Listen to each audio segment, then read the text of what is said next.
I'm Tom Copas from Copas Turkeys. We produce award-winning Christmas turkeys. Here are my cooking and carving tips and recommendations for a fantastic turkey on Christmas Day. So here we have one of our home delivery turkeys that's been carefully packaged in double insulation with plenty of ice packs so it arrives perfectly fresh with you on the 22nd December. As per the instructions on the box, put the turkey in the fridge. So all we're going to do to prepare the turkey is we're going to take it out of the fridge for a couple of hours before we're going to cook it, just to bring it up to room temperature, save us a couple of degrees in the oven. Also, we're going to put the pop-up timer, which comes in the cooking instructions, which are inside the box in the thickest part of the breast. And then all we're going to do to season the turkey is apply salt. That's it. That's all you need. Inside, generous amounts of salt. Also across the back of the bird,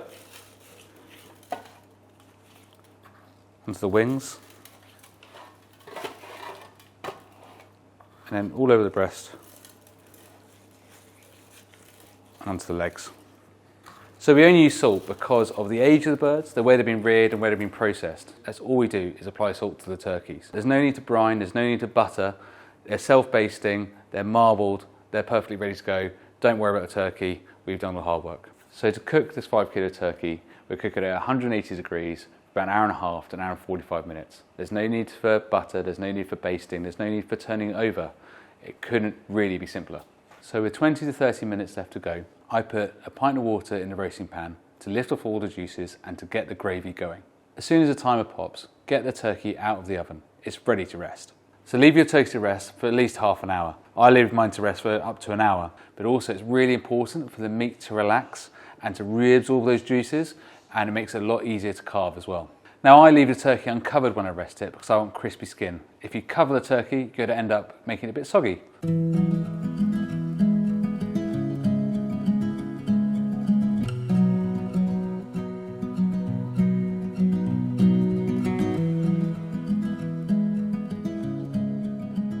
Okay, it's now ready to carve the turkey. First of all, we're going to remove the wings.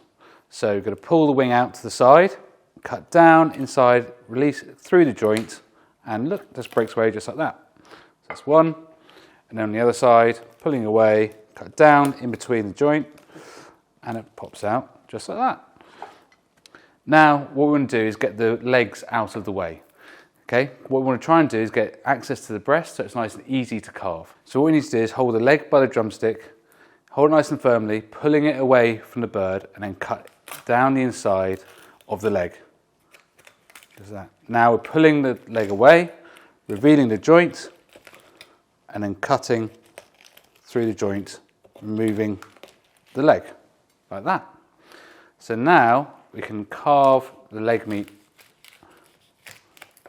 off of the leg. Working around the bone, using the bone as a guide onto the serving plate. And now we're going to remove the other leg. Around, again, holding drumstick nice and firm, cut down inside the leg, pulling the leg away, and then cutting through the joint.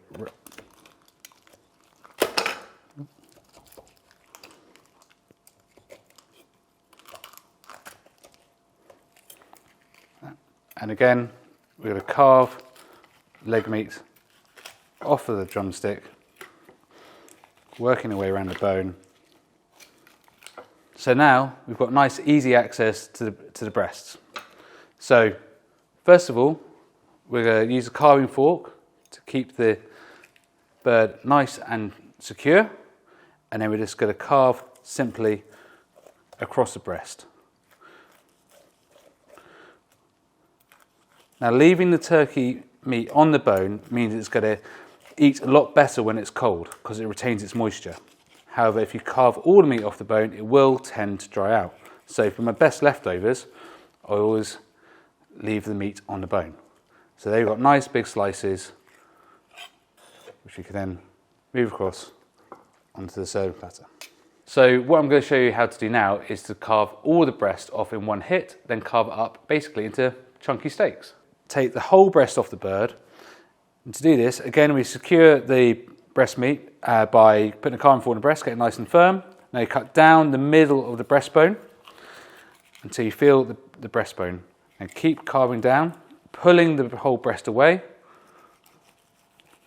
working around the bone, and then rounding off, removing the whole breast in one hit, like so. Now, because the breast is off the bone, we can then carve it conveniently into kind of like turkey steaks, which is going to be transferred